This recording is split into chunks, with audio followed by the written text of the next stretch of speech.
Genchik a étudié à l'Université d'East Anglia à Norwich, au Royaume-Uni. Elle a reçu une formation en archéologie, en anthropologie et en histoire de l'art. Elle a effectué aussi plusieurs missions à l'étranger pour y étudier notamment, évidemment, les mosaïques de plusieurs sites, notamment ceux de Butrint en Albanie, Carthage en Tunisie et de Cyrénaïque en Libye. Elle connaît aussi très bien le Maroc, l'Algérie, la Syrie, Chypre et Israël, de même que la Jordanie. Et elle y a séjourné notamment pour des voyages d'études. Et évidemment, tous ces voyages l'ont nourri et lui ont donné la possibilité d'écrire de nombreux articles sur les mosaïques. C'est le professeur John Mitchell de l'Université d'East Anglia qui lui a proposé d'étudier le pavement en mosaïque de l'église de l'Est de Qasr el Libya dans le cadre d'une thèse de doctorat qui a donné lieu par la suite à un très beau livre publié à Oxford. Elle est pour l'instant, elle s'occupe de l'édition d'un journal scientifique qui, en fait, est le journal de l'ASPROM, l'Association pour l'étude et la préservation des mosaïques romaines. Nous sommes donc ravis que Jane Chick ait accepté notre invitation ici à Strasbourg. Elle est venue faire un petit voyage ici. Elle peut aussi visiter les beautés de Strasbourg. Mais pour nous, c'était très important parce que nous organisons une exposition justement sur l'art de la mosaïque à Byzance, à la lueur du pavement de l'église de Qasr el Libya en Libye, qui est une petite église byzantine du VIe siècle. Et donc cette exposition a lieu à la Micha durant tout ce mois de mars. Certains l'ont déjà visité d'ailleurs. Exposition qui rassemble 25 propositions de reproduction des panneaux en mosaïque de cette église de Qasr el Libya. Et très beau panneau en mosaïque réalisé par la mosaïste de grand talent qu'est Ghislaine Johnston et qui est ici présente. Je n'en dirai pas plus et let's go to Cyrénaïque to find paradise with you.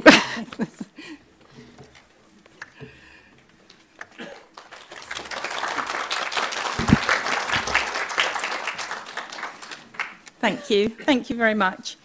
Good evening. I'd like to thank Catherine for inviting me to give this lecture, and big congratulations to Ghislaine for all her wonderful reproductions of the panels from Qasr el Libya. So before introducing you to these mosaics, I'm going to talk a bit about my trip to Cyrénaïque in 2010. I was in the first year of my PhD and hoped that this would be the first of several trips, but sadly world events overtook us and it remains my one and only visit. I travelled with my colleague, Dr. Richard Maguire, who's here with me today, and we were helped by the Institute for Libyan Studies, who suggested that we join a group of archaeologists from Cambridge University who've been excavating a prehistoric site in Cyrénaïque for several years. We travelled in March and set off with a certain amount of trepidation. Well placed as it turned out, we arrived in Tripoli in the middle of an enormous sandstorm, and all onward flights had been cancelled. We don't speak any Arabic and would have been completely stranded, but someone from the Cambridge team managed to hire a coach, and we set off on the 1,000-kilometre drive across the Sirte Desert. The sandstorm meant poor visibility, and the driver had to negotiate drifting sand and stray camels. We eventually arrived in El Baida, our base in Cyrénaïque, about 18 hours later, completely shattered and rather shell-shocked. However, from the moment we arrived, absolutely everybody we met went out of their way to be helpful and hospitable. We were presented with baskets of fruit and bouquets of flowers at the hotel, and after a good night's sleep, we were restored and excited to get started.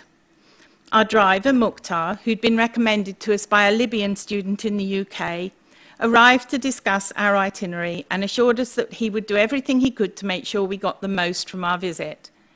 And throughout the entire trip, this positive attitude was matched by everyone.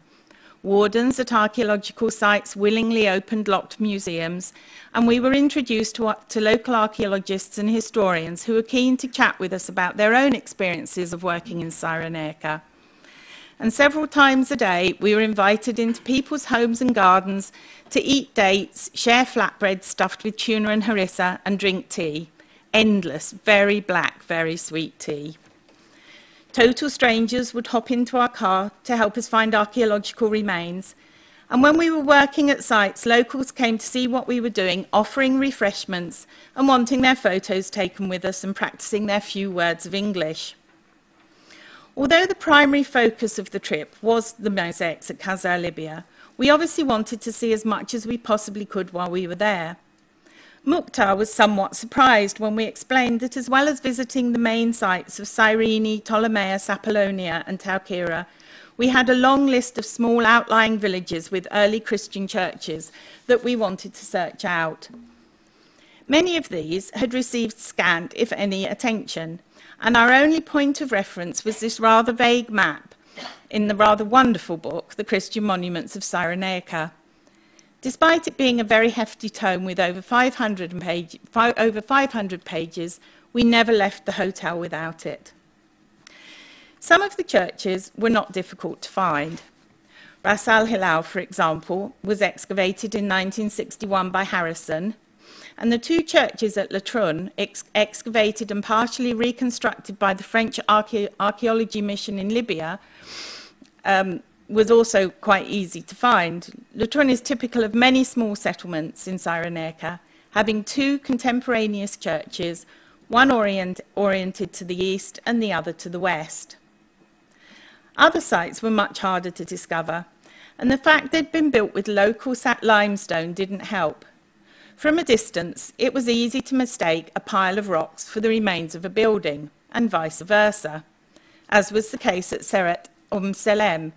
Here too there were the remains of two churches. As we became familiar with construction techniques, we got better at working out the layout of buildings. When we visited this site, we left Mukhtar with the car and made our way across the fields to the village. On our way back, we saw he was deep in conversation with several men and assumed that they were probably worried about us trespassing.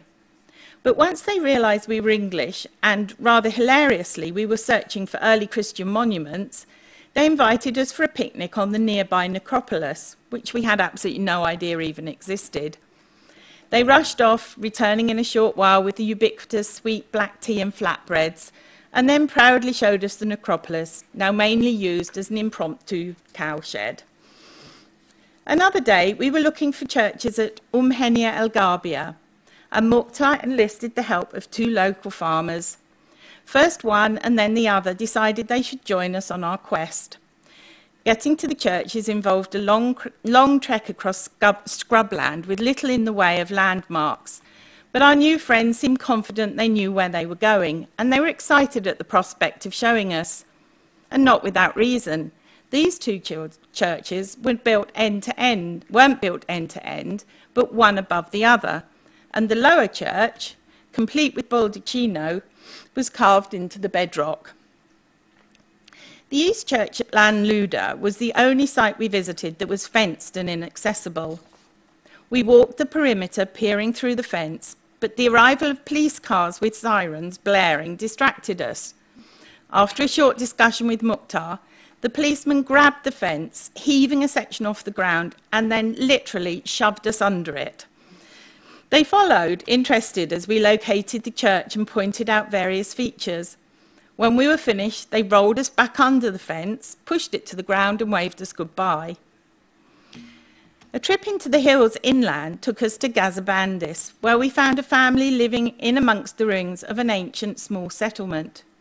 Rock-cut tomb chambers had become stabling, buildings dismantled and reused, and most surprisingly of all, in a field full of goats, under some corrugated iron, they showed us this unexcavated mosaic. It seems likely that it was a church, given the square panels and a border very like the one at Qasr el Libya. One final memorable day, we were searching for the remains of two churches, one at the mouth of Wadi Kuf and the other high up above it. We'd run out of road, a common occurrence, and stopped at a farmstead to ask directions. Having partaken of the customary Arabic hospitality, Mukhtar waved us off with the farmer in his rather dilapidated truck. That the man only had one hand, and only 3 fingers on that hand, seemed to bother no one. It was a rather hair-raising drive along the beach to the site of Martin El Agla, of which very little remained. But after a long trek up the sand dune, we found Qasr el Gamma on the plateau, and it was definitely worth the climb. However, my main focus was, of course, the mosaics at Qasr el Libya. The site is on a small hilltop at the west end of a limestone escarpment, which is punctuated by the remains of ancient towns and villages. The settlement is generally thought to have been renamed Theodorius in late antiquity, although other suggestions are that it was an ancient town of Olbia or Neapolis. It lies close to the main east-west route across Cyrénaïque and had relatively good connections to a couple of coastal towns from where at certain times of year it was possible to cross the mouth of the Wadi Kuf and head towards Cyrene and Apollonia. Today, the main archaeological features at Qasr el Libya are the remains of 2 6th-century churches, identified as the West Church and the East Church. And the only other traces of ancient occupation are a number of rock-cut chambers adjoining both churches and scattered around the site. The West Church takes the form of an inscribed cross with its principal apse to the east and its main entrance to the middle of the north wall. The walls are largely still intact, and the exterior is faced with dressed limestone masonry. The interior is divided into a cruciform central area with 4 angled chapels. Several rock-cut chambers adjoin the west end of the church and may have played a role in determining the position or layout of the building. The East Church, where the mosaics were found, is about 200 metres to the east of the West Church. The complex comprises a reverse-orientated basilica with an inscribed apse to the west and subsidiary rooms to the north and east.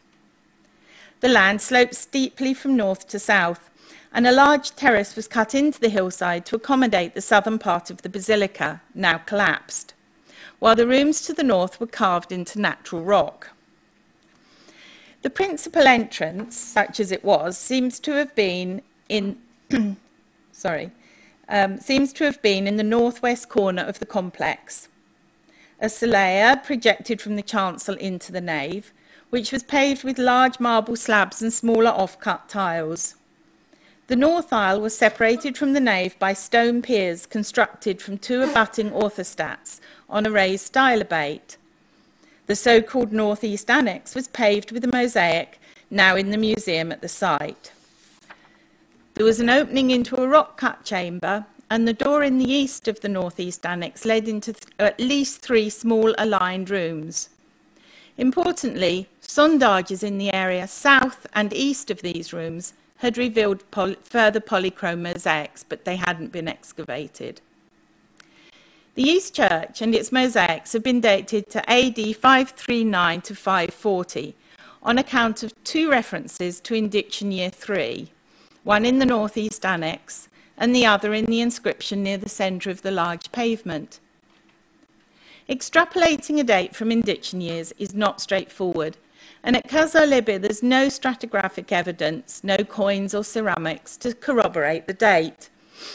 Dating relies on a circular argument that postulates that the image of Polis Nea Theodorius represents the town in which the church was built, and that this settlement was renovated and renamed in the honour of the Empress Theodora in her lifetime and during Justinian's reign. There's no positive evidence for this, but certain diagnostic features in the mosaic do help to substantiate the date, and there's no reason to doubt that the pavement dated to the mid-6th century. So before looking at the large pavement, we should take a quick look at the other 2 mosaics that were discovered in the East Church. This is the northeast annex. The mosaic from the northeast annex paved a small room with openings in its east, west and north walls. Although the plan shows an opening in its south wall, this was created when the protective roof and the viewing platform were built. During our visit, we spoke to two archaeologists who'd worked with Goodchild at Qasr el Libya, and both confirmed that there was no evidence for an opening between these two rooms. At the centre of the pavement is a Nilotic scene with two men in a coracle-like boat harvesting lotus blooms. A third figure hangs on to the tail of a bull that a crocodile is trying to snatch from the riverbank, a scene with Christian eschatological significance. It evokes the triumph of good over evil. This is surrounded by a wide border inhabited by a variety of creatures, flowering shrubs and fruiting trees. Each of the three openings is marked by an inscription, and the orientation of the inscriptions may give an indication of how people move through the space. The tabula ansata by the west door is oriented to be read by visitors entering from the north aisle, and those by the doorways in the north and east walls to be read as one exited the room. This pavement was almost certainly laid at the same time and by the same atelier as the large pavement. A number of motifs are virtually identical: stags with serpents in their mouths, gazelles with bells around their necks, trees and Nilotic elements. Also, the border around the inscription in the west doorway is comparable, if not identical, to the outer border of the large pavement. And perhaps most persuasively, inscriptions in both pavements mention indiction year 3. The third pavement was in the sanctuary. This mosaic, now displayed in the West Church, was arranged around a central altar base. Trees grow from the 4 outer corners, and the pavement is inhabited by a wide variety of birds and mammals. On all 4 sides, 2 stags flank a decorated roundel, containing on the north, south and west sides a jewelled cross, and on the east side an inscription, already badly damaged at the time of excavation. Although the assumption has always been that all three fields of mosaics in the East Church were contemporaneous, both with each other and with the construction of the church, certain aspects of the sanctuary mosaic argue against this. This pavement is less schematic than the other two. None of the images common to both the large pavement and the annex are repeated here, and the borders are quite different. It actually bears more resemblance to a mosaic in the sanctuary of the central church at Cyrénaïque. Here, the mosaic is also arranged around a central altar base and is roughly divided into 4 sections by trees. Goodchild dated the church in Cyrénaïque to around AD 540 because of the similarities between the mosaic and the one at Qasr el Libya.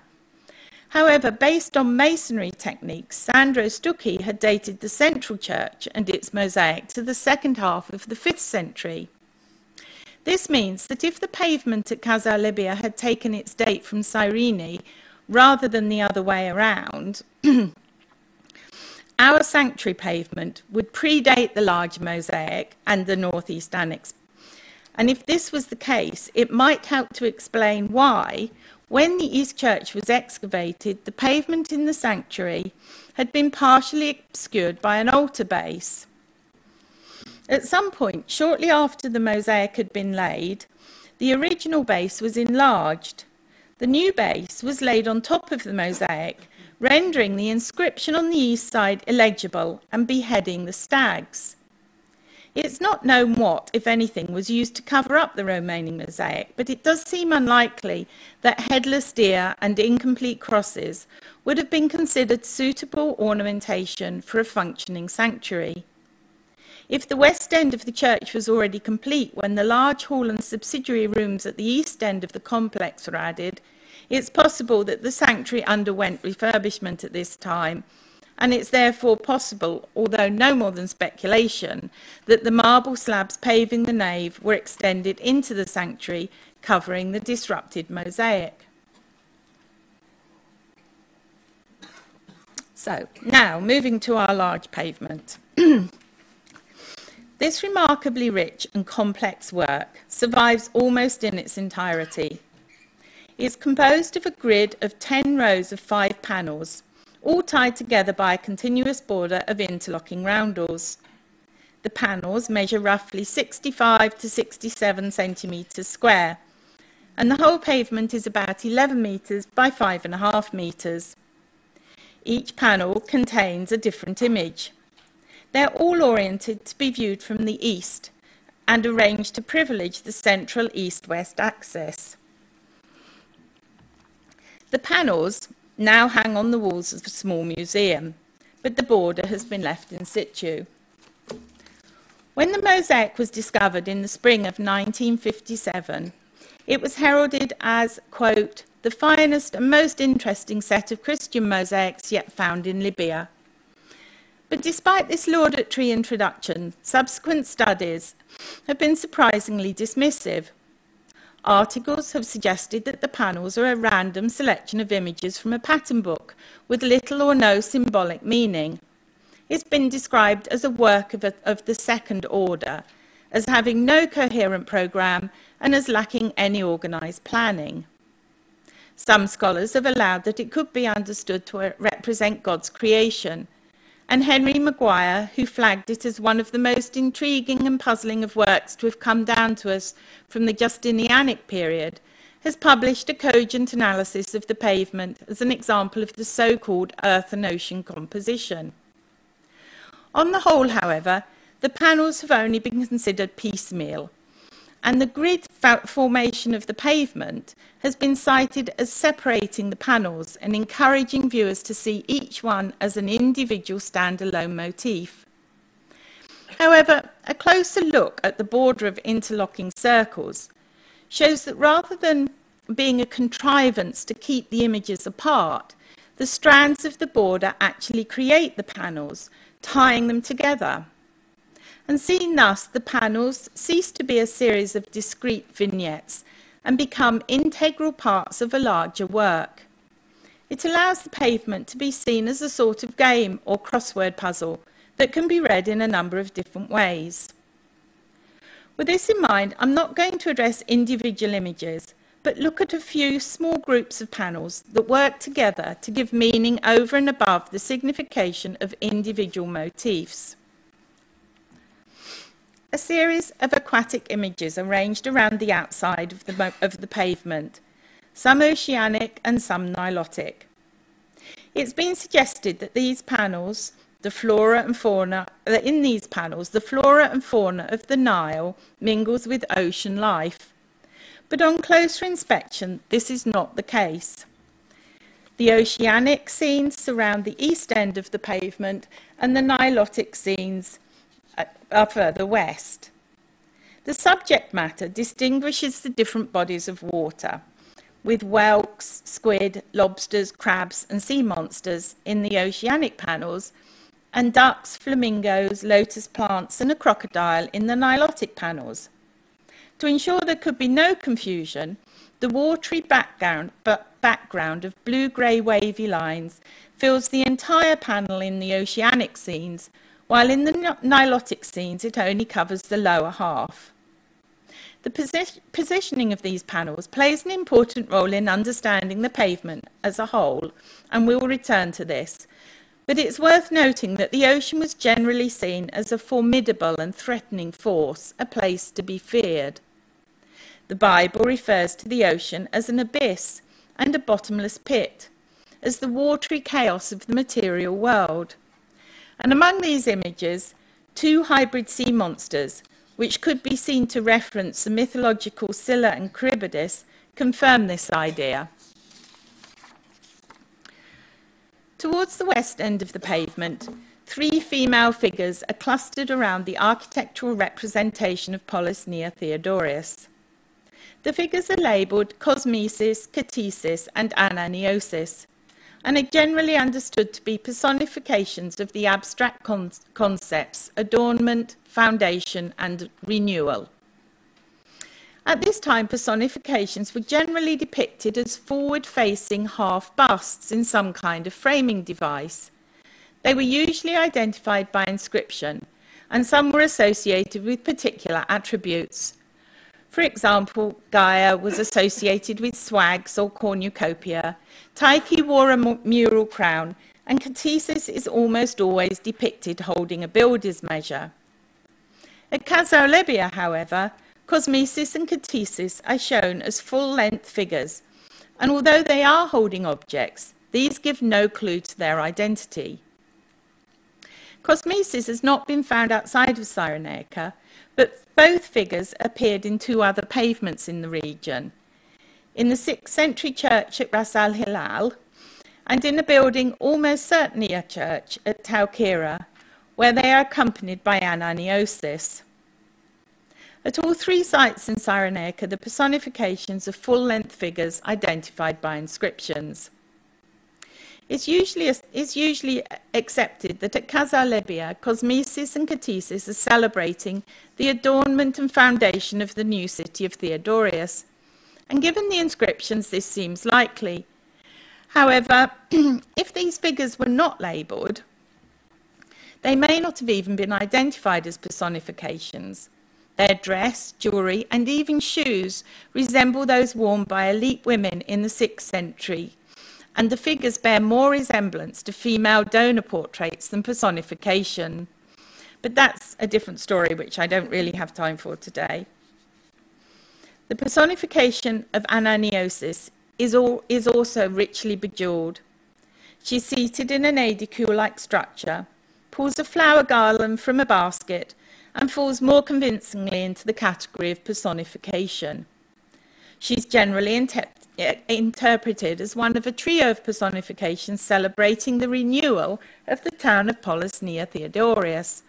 And when read with the images above, that's probably the case. However, I would argue that in this Christian setting, ananiosis plays another more significant role. She occupies a central position at the top of a tableau of 9 panels, clearly defined by the personifications of the 4 rivers of paradise, 1 at each corner. She's flanked by the rivers Gihon, Nile, and Fizon. Both are turned towards her, and both are offering her gifts. With 2 of the rivers of paradise paying her reverence, and her aedicule with scallop shell semidome, marble columns, curtains, and a latticework screen, all elements commonly used in church architecture, she can be seen to represent Christian renewal. Flower garlands, like the one she pulls from her basket, proliferated in funerary settings, on sarcophagi, in catacombs, and on the walls of tombs.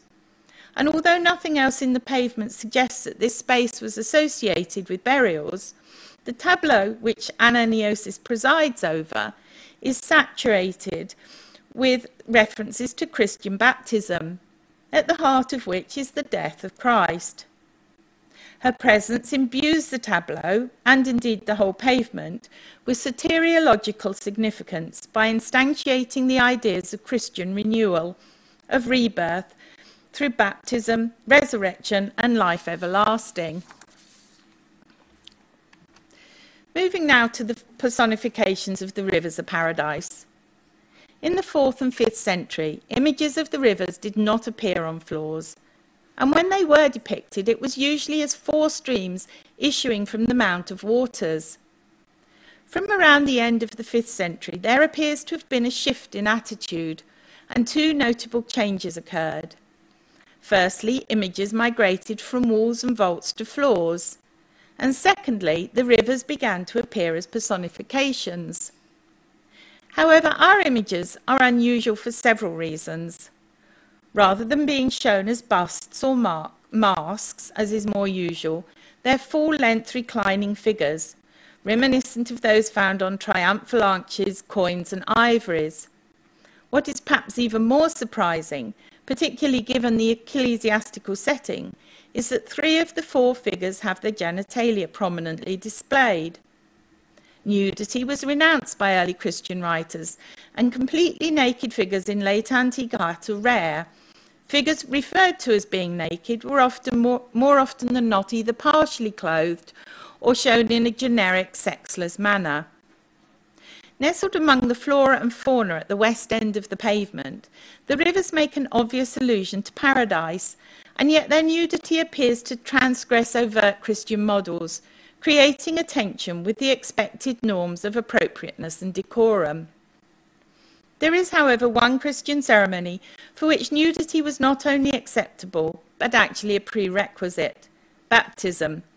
The ritual of baptism is described in the New Testament as death and rebirth, the font symbolizing both the tomb in which one was buried with Christ and the womb of the spiritual mother, the church, from which one was reborn.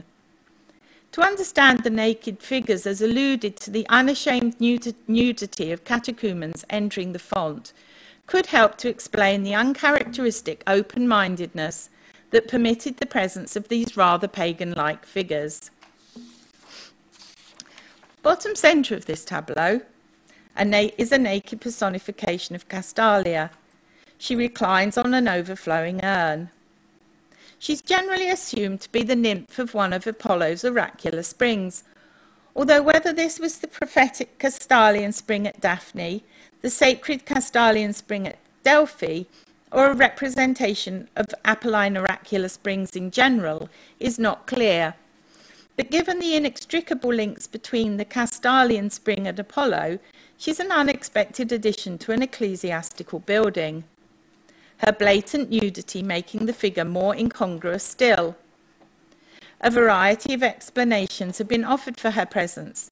In some cases, she's dismissed as insignificant, but for others, the fact that she's flanked by the rivers Euphrates and Tigris suggests that the scene represents Christianity, the rivers, overcoming or even converting paganism, Castalia. This may offer a neat solution to why a personification with such well-known pagan associations was assigned a key position in a Christian building. But the iconography is at odds with this interpretation. If the intention had been to show the spring as silenced or converted, it's unlikely she would have been shown with her water source in full flow. Also, the scene is not concordant with the idea of victorious oppressors flanking a defeated enemy. Far from appearing as a downtrodden object of subjugation, Castalia reclines nonchalantly while the rivers seem to be paying her homage and celebrating her presence. It is in fact Castalia who appears to be the dominant figure, supported and confirmed by the lower-ranking river gods. Also, if Castalia is interpreted as having been defeated by the flanking rivers, the same interpretation must surely apply to Ananiosis, an interpretation that seems even more unlikely. It would be easy to dismiss the image of Castalia as a reference to or a remnant of a pagan past, but there are two other notable 6th century examples of bare-breasted females in church pavements. One is a seemingly female personification of Gion, rivulets of water springing from her breasts, in the baptistry at Jabaliah in Israel. The second is a personification of summer towards the east end of the south aisle in the Byzantine Basilica at Petra.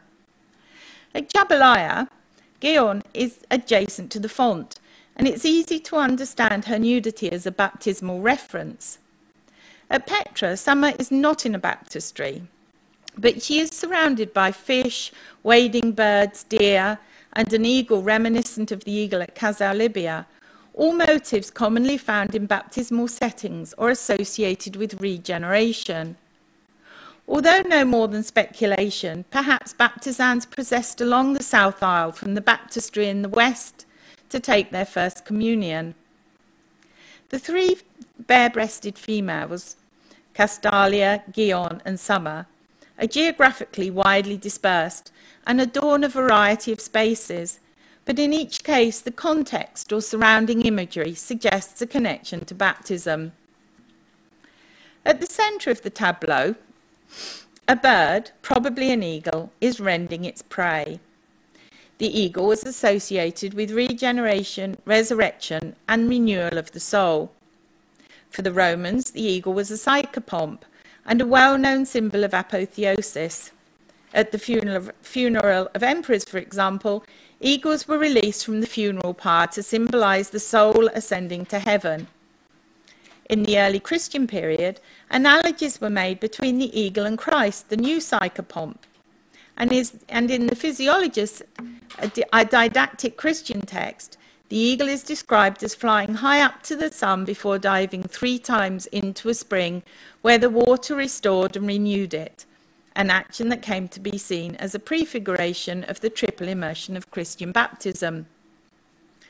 In classical mythology, Zeus sent out 2 eagles to fly around the world to determine its centre. They met above Delphi, home of the Castalian spring, henceforth known as the Omphalos, the centre of the ancient world. The Omphalos of the Christian world, the Holy Sepulchre, also features a spring, the fons vitae aeterni, the blood and water that sprang from the wound in Christ's side. So if Castalia represents the spring at the centre of the ancient world, could we see the eagle's prey, with blood issuing from its wounds, as representing the spring at the centre of the Christian world, the body of Christ from which the fons vitae aeterni emanates? In biblical writings, eagles converging on a carcass are generally understood as the gathering of Christian congregations, suggesting that the eagle and its prey may symbolise the Gentiles gathering at the body of Christ. Another small group of images that work together to give meaning over and above their individual import is the trio of satyr, musician and leopard. The musician has been likened to both the shepherd and Orpheus, and perhaps in acknowledgement that the image incorporates elements of both without actually conforming to conventions of portraying either, he's been seen as a syncretic Orpheus Christus figure. Certainly, this would be a convenient way to introduce a Christian ambience to this part of the pavement. But if the musician is seen as part of a trio, he takes on quite a different significance. The satyr trots towards him, proffering him an object, possibly a wineskin or a bowl. The leopard, although walking away from him, has his head turned back to look at him. Satyrs, associated with debauchery and revelry, and leopards, sometimes seen as symbols of cruelty and corruption, are unlikely consorts for either Orpheus or Christ, the Good Shepherd.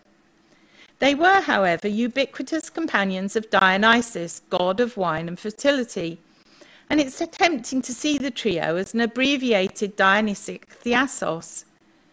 Dionysus remained a popular figure into the Christian era, and there were perceived crossovers between Dionysus and both Orpheus and Christ. All 3 were recognised as psychopomps and had connection with Hermes, god of transitions who moved between the world of mortals and the divine. This is an important consideration when looking at the position of these images in the overall layout of the pavement, and we'll see that the musician plays a pivotal role in guiding or shepherding visitors from the wilderness at the east end of the pavement to the paradisical west. That he's playing an instrument is also significant.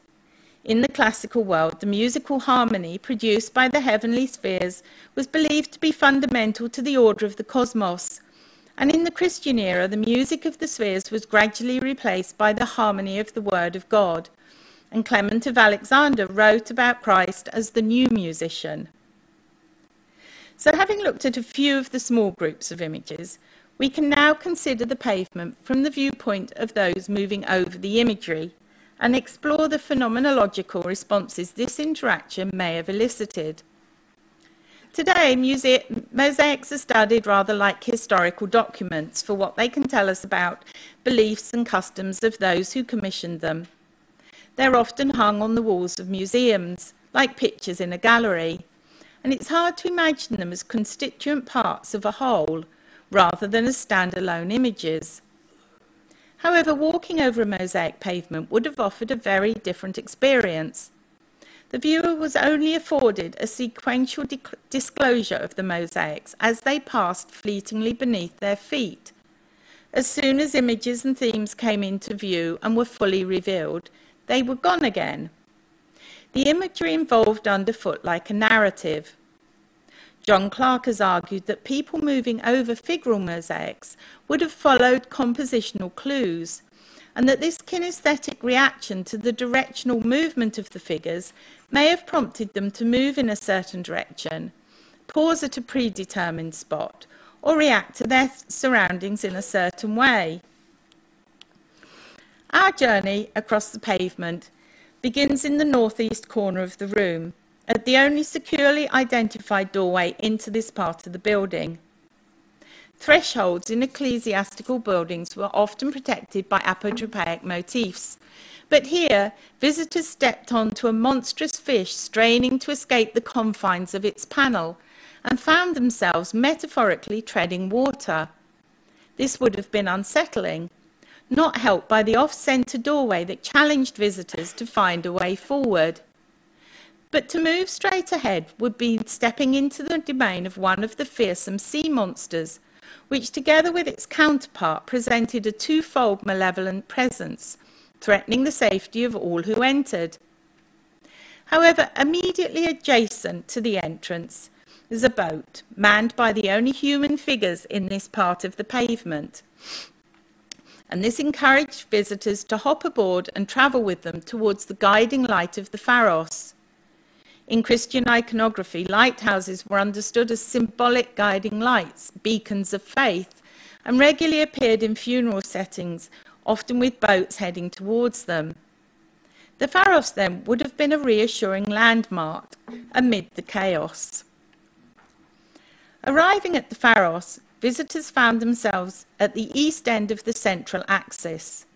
This marked the start of the journey westwards.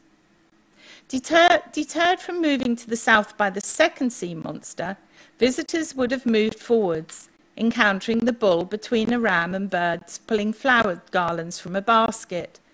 And then, guided by the musician, one stepped onto a peacock, symbol of apotheosis, renewal and everlasting life.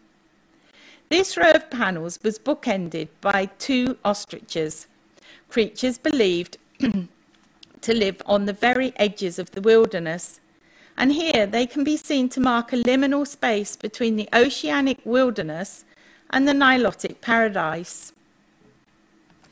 Beyond the peacock stands an imposing pedimented building.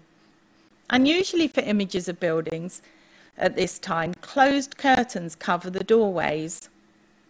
If the musician and peacock heralded a transition from the mundane to the sacred, the building, its doorways veiled as though to obscure and protect the mysteries beyond, can be seen as a portal through which one had to pass. The horses either side of the building, one being ridden and the other saddled up ready to go, add to the idea of a journey being undertaken.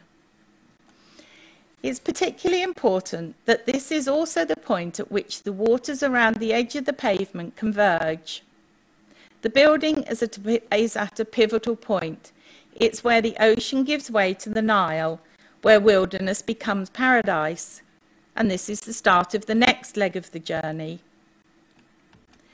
Chaos gives way to order, and pairs of corresponding figures were disposed in strict symmetry either side of the central axis. This sense of order would have inspired those journeying across the pavement to move forward with confidence. The sentinel-like figures formed a kind of honour guard, accentuating and acclaiming the images between them. One might have even seen the pathway as a type of via sacra and imagined that the flanking figures were acclaiming and celebrating them. The wreath beyond the pedimented building was dedicated to Bishop Macarius and flanked by two sheep, animals with well-known Christian association. The unambiguous reference informed viewers that what lay ahead was sanctioned by the bishop and should therefore be understood in an essentially Christian framework. And this is important because the vocabulary that followed included pagan notes and unexpected undertones. From the wreath, one stepped onto the tableau of 9 panels and onto the figure of Castalia. Beyond Castalia, and arguably at the centre of the whole programme, was the eagle with its prey, presenting the idea of Christian salvation made possible by the life and death and resurrection of Christ. If, as I shall suggest, the mosaic paved the space entered after going through the initiatory rites of baptism, the naked figures in this tableau would have been particularly poignant. As the neophytes metaphorically paddled in the purifying waters of the Castaling spring, they were poised on the edge of the panel containing the eagle and the deer, an image protected and potentiated by two guarding lions, associated by legend with the resurrection of Christ, and beyond them two stags, one with a snake in its mouth, referencing both Psalm 42 and the Physiologus. As they processed across the tableau, participants were offered gifts by the rivers of paradise, and ahead Ananiosis awaited their arrival, a basket of garlands to hand. Leaving the tableau, visitors arrived at the gates of Polis near Theodorius, flanked by Cosmesis and Catesis, proffering gifts. Here too, anyone inhabiting the space between them is likely to have understood these offerings as personal tributes, rewards perhaps for having negotiated the spiritual journey thus far. It's notable that the depiction of Polis near Theodorius is an actual city rather than a heavenly or spiritual city, and the women are not naked, but dressed in the manner of elite women of the 6th century. These subtle changes engender a sense that one has left the ethereal or paradisical sphere and returned to the earthly realm. The spiritual transformation is complete, and they now need to move forward in the real world. The pavement mapped out a definitive route across the floor, and even though the goal was non-negotiable, interpretation along the way remained fluid. It might have been seen as a journey from Alexandria, the Pharos in the east, to Cyrénaïque, Polis Neodoris in the west, or as a microcosm of a long journey of pilgrimage. Above all, however, the passage across the pavement can be seen as an axis of regeneration, with a progressively coherent pictorial programme unfolding as one moved from east to west. So I'll conclude with a short discussion about the architectural setting of our mosaic. Previous studies have, without exception, assumed that this was an extension of the nave. However, even though the construction of the protective structure and viewing platform destroyed much of the archaeology, there is evidence for a partition or screen of some kind at the west end of the pavement. Without a division here, the elongated nave would have had a rather singular layout, with piers at the west end giving way to a solid wall further east, marble slabs paving one half and a mosaic the other. Also, the central east-west axis of the pavement does not align with the centre of the apse. But if this was a separate space, what was its function? To date, no baptistry has been excavated at Qasr el Libya, but it seems likely that there would have been one, particularly given the episcopal references in the inscriptions. 6 other baptistries have been excavated in Cyrénaïque, but there's no pattern to their placement. Here, given the topography, a font would not have been sited to the north or south of the church, and the fact that the iconography in the northeast annex leads one through to the rooms at the east end of the complex, together with the fact that sondages revealed further polychrome mosaics here, makes it likely that a baptistry would have been situated in this area. If that were the case, it's possible, although no more than conjecture, that the large mosaic paved a consignatorium, a room in which the bishop confirmed the newly baptized by signing them with chrism. That after undergoing the rites of baptism, the neophytes entered the room and continued their spiritual journey across the pavement. Obviously, without further excavation, and perhaps even then we can only hypothesize, there remain many unanswered questions, and the intention of this study is not to offer up a definitive interpretation, but to open up discussion and make the point that this pavement is definitely not a hodgepodge of random images, but a coherent and carefully considered composition. So the imagery led the newly baptized to paradise, and this study led me to the wonderfully warm people of Cyrénaïque, a sort of paradise in its own way. Thank you.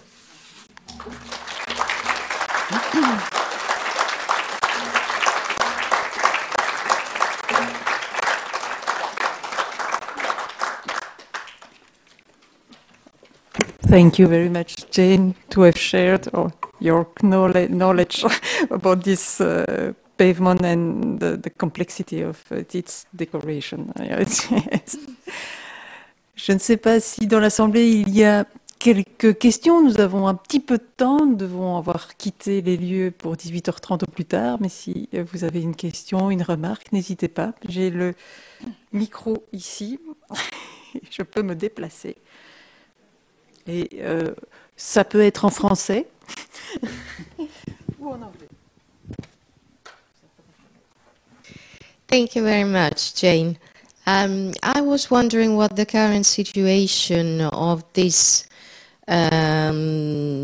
remaining mosaics in Libya are. I don't know whether you're still in contact with them or not. So, somebody I know has been since all the trouble in Cyrénaïque, and because Qasr el Libya is out in the countryside, it's not in one of the towns. Apparently, it's exactly as it was before. They locked the doors of the museum, and he was there when they cut the bolt to go in, and the mosaics were safe. And the site has been left undisturbed because there is nothing else there. So, as far as I know, it's still as it was when I was there. So, which is good. Would it be accessible these days, or? I mean, I think if you were in Cyrénaïque, it would be accessible. I don't know how safe or feasible it is to travel in that part of Libya at the moment. Thank you again. If there is nothing, no question, I think we will continue later, and we will speak with you later. Thank you very much, and we are very happy that you came here to share all that with you and all this information. Thank you very much.